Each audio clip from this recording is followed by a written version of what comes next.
Hey guys, I'm gonna be reacting to the, I don't want to say final, but Captain America Civil War pitch meeting. This is the third movie for Captain America's pitch meetings that I'm gonna be reacting to. So after this one, I've done all three of Captain America's pitch meetings, and then maybe the next one I'll move on to probably be the Thor's pitch meetings. We'll see which one I jump onto next. But yeah, as you guys, don't know yet on my channel, I love pitch meetings, and there's other ones I want to do, but I don't know. I feel like right now I want to do the MCU pitch meetings. I'll add in a couple other ones that aren't part of the MCU, like the X-Men ones and the Spider-Man ones, you know. So like, let's check these out. Link will be in the description for the original video, and check this out.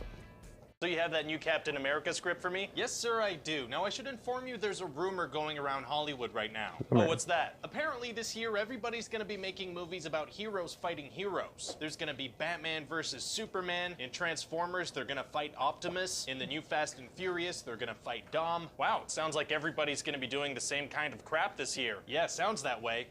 So I figured we would too. Great. It's going to be called Captain America Civil War. What's that going to be like? It's going to be like I'm going to ignore those comments. Those superhero toys and just started smashing them together. Sounds awesome. Yeah, so we're going to have the government be mad at the Avengers about all the damage caused in Sokovia and Washington, D.C. and New York City. Wait, didn't the government try to nuke New York City? They did.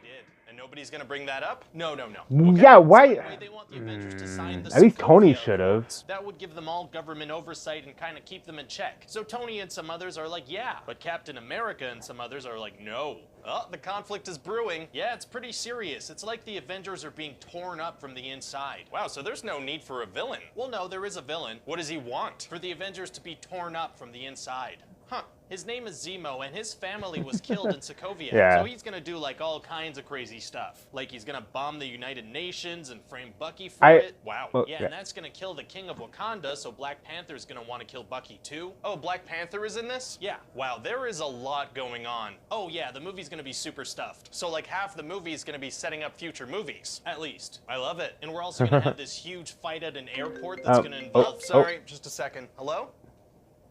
Really? We did? Well, that's great news. Yeah, no, we'll put him in there for sure. Thank you. What's up? Okay, so I just got word that we can now use Spider-Man in the MCU. Oh, wow, that's amazing, right? So let's shove him in there somehow. In Civil War? Yeah, we could have Tony recruit him onto his team for that airport fight. Do you think people are gonna mind that? That doesn't make much sense? What do you mean? Well, Tony's whole thing in this movie is about superheroes being more responsible, right? So we probably shouldn't have him recruit an untrained child and throw him into a fight with the world's most powerful heroes and put him in mortal danger. Okay, yeah, I see what you're saying. It doesn't make too much sense, but also look at it this way. It's Spider-Man. No, yeah, that's a good point. Yeah, people love Spider-Man. They do. That's why it should have been somebody really hot to play Aunt May. Really, to play Aunt May. Yeah, well, I mean, what two words come to mind when you think of the character Aunt May? I don't know, old lady? Sex symbol, exactly. That's... Okay. Hey, while we're at it, let's put Batman in here. How would we do that? Just toss him onto Captain America's team. Wasn't his whole movie about not wanting to go to jail and jeopardize things with his daughter? Yes. Oh, we're gonna have him jump onto the side of international fugitives. No questions asked. That's exactly right. Okay. Hey, toss Hawkeye in there too. But he retired to be with his family. Yeah, but here's the thing about that though. I don't care. Gotcha. Oh my God. Let's go all out. Yeah, no, fair enough. So what happens at this airport fight? Well, I figure we just give every character a couple of one-liner jokes, maybe 1 or 2 fight scenes each, and call it a day. Sounds like a classic Marvel fight. But I was thinking, because, you know, somebody should get hurt during a fight with the world's most powerful heroes, that maybe we kill War Machine at the end. No. No, none of that things having consequences business. Okay, can he be injured, maybe?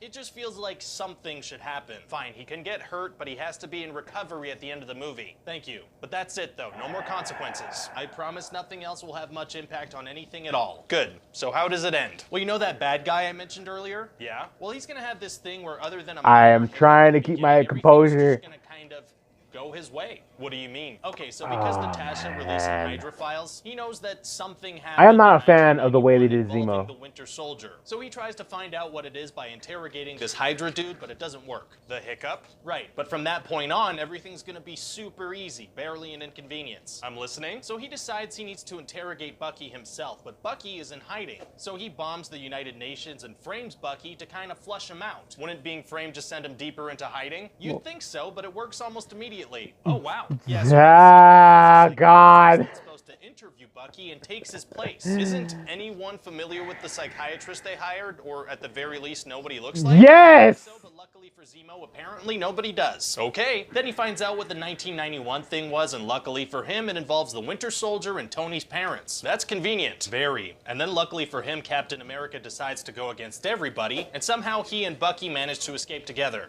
Then luckily for Zemo, everybody follows him to Siberia, and there's an actual videotape of Bucky killing Tony's parents. Yeah, what the hell are the odds of there being an actual there was a footage? security camera in that exact spot in the middle of a forest road, and for some reason Hydra decided to keep it in their records. And then Tony sees it, and luckily for him, even though Tony now knows that the Winter Soldier was brainwashed and framed and not actually responsible, he immediately loses his mind and tries to kill both Bucky and Cap. Wow, that's all super lucky. So then there's a fight, but at the last minute, Cap doesn't kill Tony. You're damn right he doesn't. So then they're like, well, we're not friends anymore, but also we're still friends and call me anytime. I love it. You think it's gonna do well? Well, I'm looking at this as kind of a test. What do you mean? I have this theory that stuffing more and more characters into our movies translates to more money at the box office. Interesting. Yeah, and so if this movie does well, we can just go crazy with it. Fingers crossed.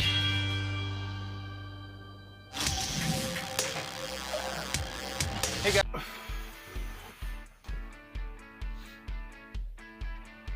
I was literally trying so hard to keep my composure.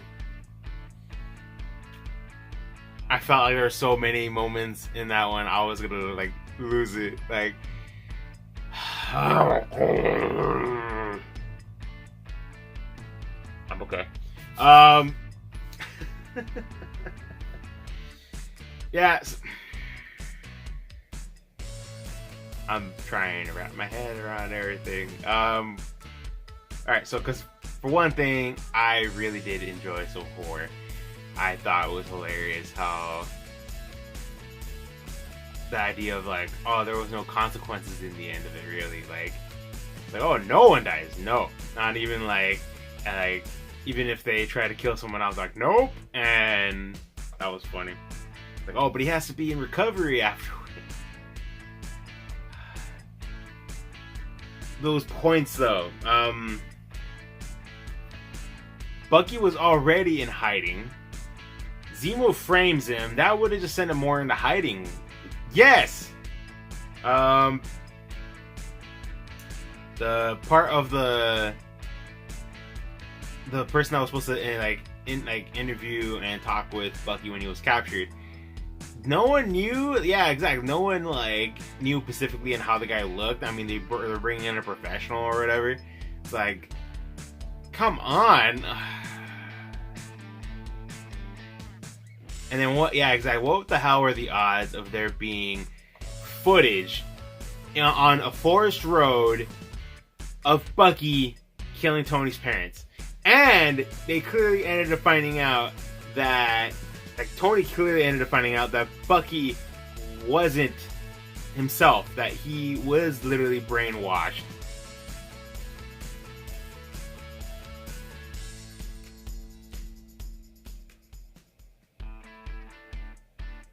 Even all the other parts with Ant-Man, he doesn't want to do anything too dangerous to risk himself and his family getting into trouble. Hawkeye went to retire, but but I don't care, you know. And then Tony trying to be more responsible, and then recruiting Spider-Man, who is a teenager. I am a little irritated.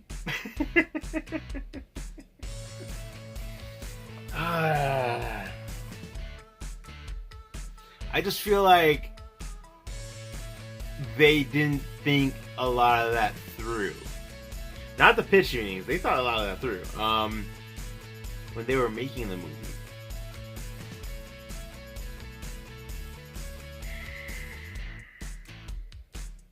Now, I will admit, Captain America Civil War was really good. It helped introduce Black Panther, you know, Wakanda. It was the first introduction of bringing in Spider-Man.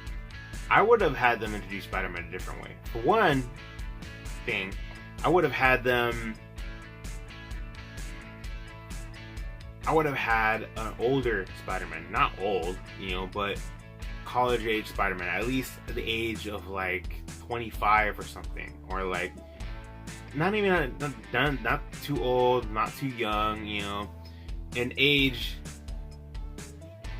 like, a certain age for Spider-Man / Peter Parker, where he already has experience of being Spider-Man, to where not only is he, like, has a degree of being, like, a scientist and everything, you know, he's going to college or whatever, but he has experience of being Spider-Man. He knows the ideas of responsibility. He knows how to think things through.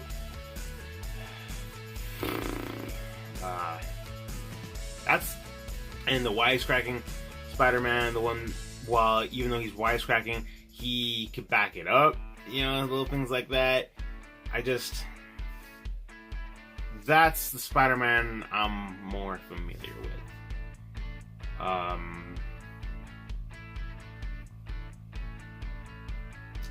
That's one of the main reasons why the Spider-Man multiverse one, that Peter Parker one, and that Spider-Man in that one, I feel was a little more of an on-point Spider-Man, because he was an older Spider-Man, but also because he had, and not only that, like, he had a lot of experience. He was still wisecracking. He was funny.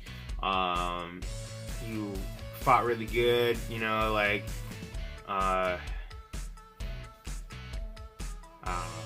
but that was funny. I did enjoy that. I did enjoy that pitch meeting. I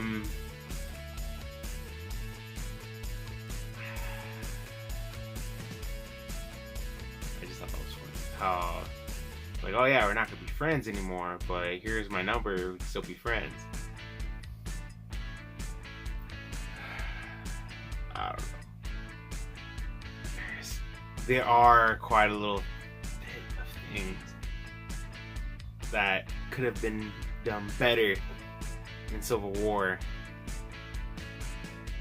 That could have been fixed in a way that made it better. I don't know. It was still good. I still enjoyed the movie, and I enjoyed this video. So, I hope you guys enjoyed my reaction. I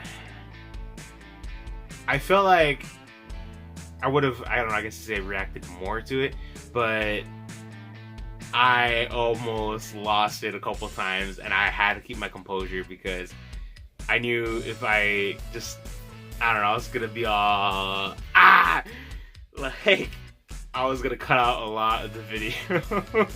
And I was trying so hard to keep my composure in this one. This one, like, I would honestly say this one got me a little more than a couple of the other ones. I literally had to hold back a little bit, because I